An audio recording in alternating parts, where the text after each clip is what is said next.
안녕하세요. 수원도시재단 마을자치지원센터입니다. 2024년 마을자치지원센터 공모사업에 함께하시게 되신 모든 분들 반갑습니다. 지금부터 2024년 마을자치지원센터 공모사업 운영을 위한 회계교육을 진행하겠습니다. 회계교육은 예산집행 주의사항, 인건비 세무신고, 증빙서류 작성법 순으로 진행될 예정입니다. 먼저 예산집행 주의사항으로 보조금 지원 불가 항목에 대해 말씀드리겠습니다. 보조금으로는 다과비, 공과금 및 각종 수수료 지출이 불가합니다. 인터넷으로 물품을 구입하는 경우 물품 배송비도 보조금으로 사용이 불가하오니 유의하여 주시기 바랍니다. 또한 인터넷으로 물품 구입 시 할인 쿠폰 적용 등으로 결제 금액이 1원 단위로 끝나는 경우들이 종종 있습니다. 보조금은 1원 단위로 결제가 불가능하므로 결제 금액 확인에 꼭 유의하여 주시기 바랍니다. 보조금으로는 자산성 물품, 기념품 등 대가성 물품 구입도 불가능하며 피복비 사용도 불가합니다. 또한 내부 회원에게 인건비 지급도 불가능합니다. 내부 회원은 공모사업 신청서 제출 시 제출해 주신 회원 명부를 기준으로 확인되오니 참고하여 주시기 바랍니다. 자차를 이용하여 벤치마킹을 가는 경우 유류비 지원이 불가합니다.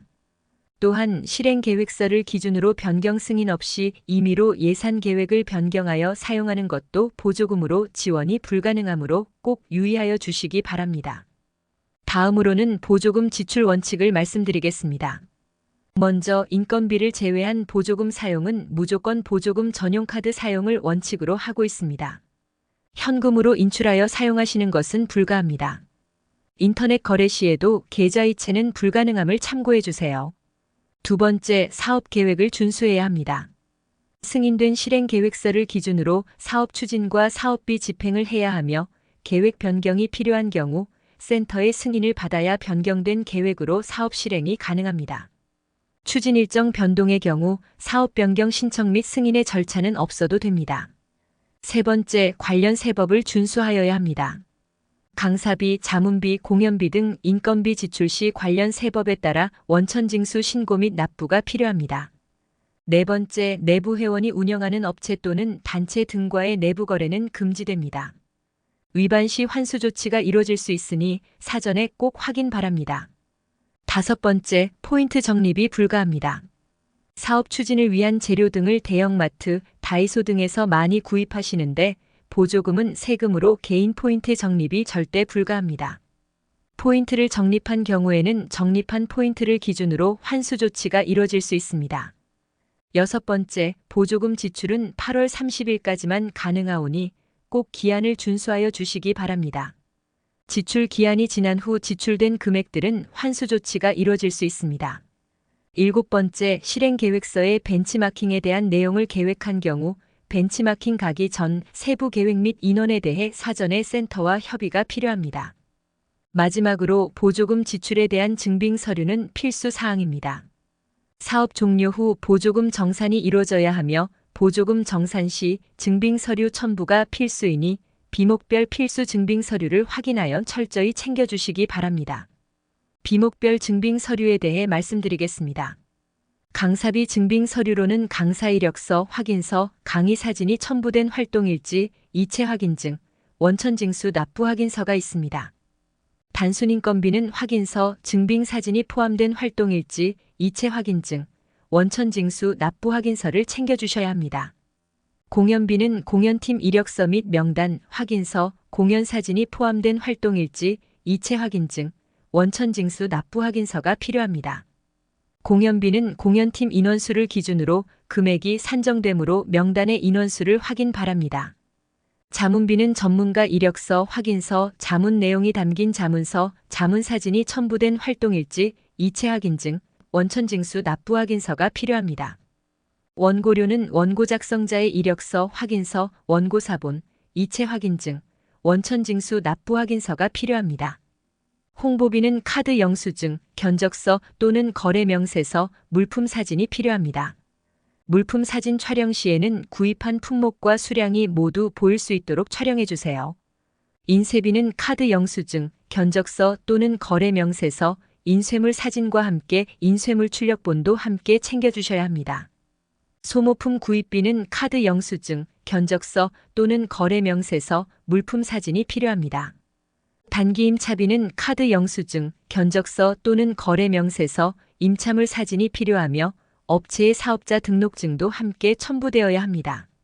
이때 사업자 등록 증상 업종, 업태에 임차업이 포함되어 있어야 합니다.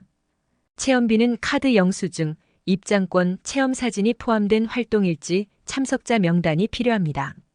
증빙 서류에 들어가는 사진의 경우 보조금 사용에 대한 증빙입니다. 인건비의 경우에는 인건비를 받는 사람이 해당 활동을 하는 장면이 잘 보일 수 있도록, 운영비의 경우는 구매하는 물품과 수량 등이 잘 나올 수 있도록 사진을 촬영해 주시기 바랍니다. 비목별 예산 편성 집행 기준 및 주요 사항에 대해 말씀드리겠습니다. 인건비는 내부 회원에게 지급이 금지되어 있으니 다시 한번 유의해 주시기 바랍니다. 보조 강사비는 주강사가 있는 경우에 한해 사용이 가능합니다.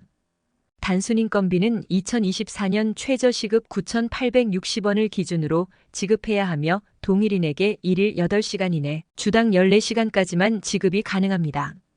소모품 구입은 수원시 내에서 구입하는 것을 원칙으로 합니다. 수원시 내에서 구입이 어려운 경우 온라인으로 물품 구입이 가능합니다. 단 카드 결제가 필수이며 배송비는 자부담으로 해야 합니다. 원단위 결제와 무통장 입금은 절대 불가합니다. 또한 단가 10만 원 이상 자산성 물품 구입은 안 되니 참고해 주세요. 임차료는 전시장, 공연장, 버스, 장비 임차료 등은 가능하나 공동체 활동 공간을 임차하는 비용은 불가합니다. 시상금, 상품권 등 대가성 물품 구입도 절대 불가합니다. 사업 계획 변경에 대해 말씀드리겠습니다. 두 가지 경우에 사업 계획 변경이 필요합니다. 첫 번째로 비목간 사업비를 변경하는 경우입니다. 기존의 운영비로 계획된 금액을 인건비로 변경하여 사용하고자 하는 경우엔 사업 계획을 변경해야 합니다.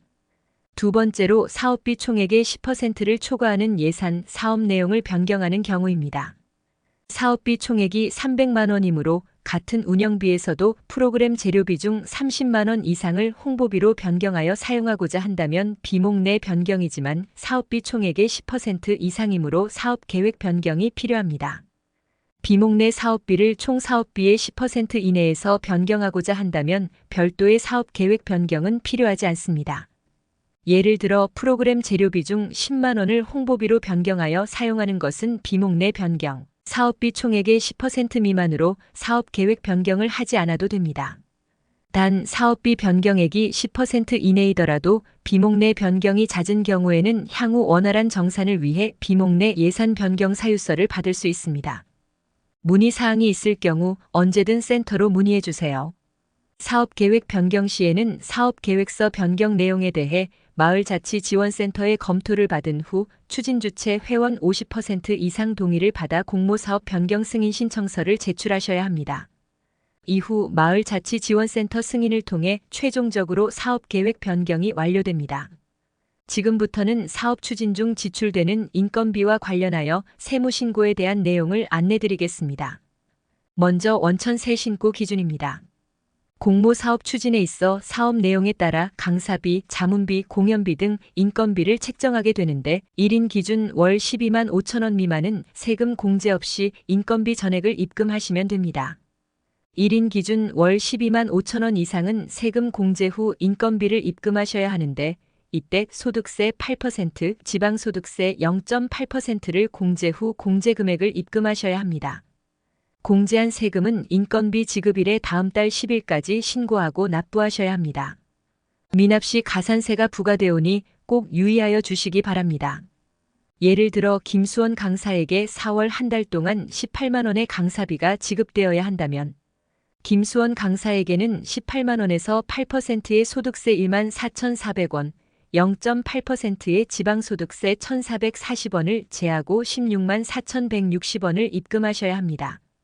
이후 소득세 1만 4,400원은 관할 세무서 혹은 홈택스를 통해 지방소득세 1,440원은 관할구청 혹은 위택스를 통해 신고 납부하셔야 합니다. 세무서 방문 신고 시에는 원천징수 이행 상황 신고서를 작성, 제출하셔야 합니다. 신고 후 접수증, 납부서를 발급받아 납부서에 따라 소득세는 세무서에, 지방소득세는 구청 접수 및 은행에서 납부를 하여야 합니다. 인건비 세무신고 방법은 2024년 마을자치지원센터 회계운영 안내서 24페이지부터 34페이지에 자세히 나와 있으며 홈택스, 위택스를 통한 온라인 신고 방법은 안내서 26페이지부터 30페이지까지를 참고하시면 됩니다. 인건비 세무신고와 관련하여 2024년에 변경된 주요한 사항이 하나 있습니다. 바로 간이지급 명세서 제출 시기입니다. 간이지급 명세서는 인건비를 지급한 내역을 세무서에 제출하는 것으로 당초에는 지급일이 속하는 연도의 다음 연도 2월 말일까지 연간 기타 소득 지급 명세서에 포함하여 제출해 왔으나 2024년 1월 1일 이후 지급분부터는 지급일이 속한 달의 다음 달 말일까지 매월 제출하는 것으로 변경되었습니다. 간이지급 명세서를 매월 제출하지 않으면 가산세 부과 대상이 되며 인건비 지급 금액에 상관없이 지급한 인건비에 대해서는 제출 의무가 있으니 이 점 꼭 유의하여 주시기 바랍니다. 간이지급 명세서 서식은 안내서 32페이지에 나와 있으며 사업을 통해 지급된 인건비를 받은 사람의 정보, 지급 건수, 지급액 등에 대한 정보를 작성 후 세무서에 제출하시면 됩니다. 홈택스 또는 손택스를 통해 온라인으로도 제출이 가능하며 제출 방법은 안내서 33페이지부터 34페이지에 나와 있습니다. 지금부터는 보조금 정산에 대해 안내드리겠습니다. 보조금 정산을 위해 공모사업이 완료된 후 10일 이내에 정산보고서 및 결과보고서를 마을자치지원센터에 제출해 주셔야 합니다. 정산보고서 제출 시 지출결의서 등 증빙서류와 보조금 전용 통장사본 등을 함께 제출해 주셔야 합니다. 센터에서는 정산 과정에서 전문가 확인을 통해 회계 투명성과 정확성을 높이기 위해 구별 마을 회계사를 운영하고 있으며 정산 보충 요청 시 성실히 임해 주셔야 합니다. 그럼 증빙서류 작성법에 대해 말씀드리겠습니다. 먼저 지출결의서입니다. 사업비 지출 시에는 지출결의서를 작성해야 하며 지출일자별로 지출결의서가 작성되어야 합니다. 지출일자가 같을 경우 여러 비목이라도 같은 결의서로 작성 가능합니다. 지출결의서상 지출번호는 통장에 찍힌 지출 순서대로 작성해야 하며 비목은 인건비 혹은 운영비로 작성하시면 됩니다. 내역에는 강사비, 홍보비, 재료비 등 해당하는 예산 세부 내역을 작성하시면 됩니다. 체주, 지급처의 상호는 영수증에 찍힌 물품 구매처명, 성명은 영수증에 찍힌 구매처 대표자의 성명으로 작성해 주시면 됩니다. 지출결의서 뒤에는 해당하는 증빙서류를 첨부하셔야 하며 증빙서류는 지출 건별로 작성하셔야 합니다. 증빙서류 영수증의 지출번호, 비목, 지출일자 등은 지출결의서와 동일하게 작성하시면 되며 영수증 원본을 부착해 주셔야 합니다. 영수증 부착 시 추후 복사를 위해 겹치지 않게 부착해 주셔야 합니다. 또한 영수증 잉크가 날아갈 수 있으니 영수증 사진을 찍어 놓는 것을 권장합니다. 증빙서류 물품 사진에는 사진을 2장 이상 첨부하여야 하며 구매한 물품과 수량 등이 잘 나오게 촬영한 사진으로 첨부 바랍니다. 활동일지는 인건비 증빙서류로서 활동하신 내용을 구체적으로 작성해 주시기 바랍니다. 또한 활동사진도 여러 장 촬영하여 첨부하여 주시기 바랍니다. 활동 시 추진주체 회원 외 외부인이 함께 참여한 활동은 참가자 명단, 방명록을 작성하여 함께 첨부하여 주시기 바랍니다.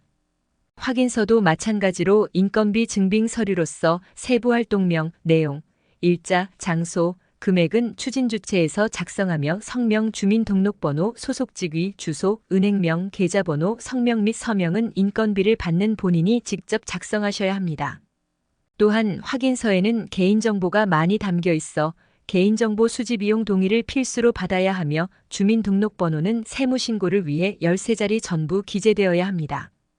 결과보고서는 양식에 맞춰 작성해 주시기 바라며 각 주체에서 활동하신 내용들이 누락되지 않고 담길 수 있도록 잘 챙겨주시기 바랍니다.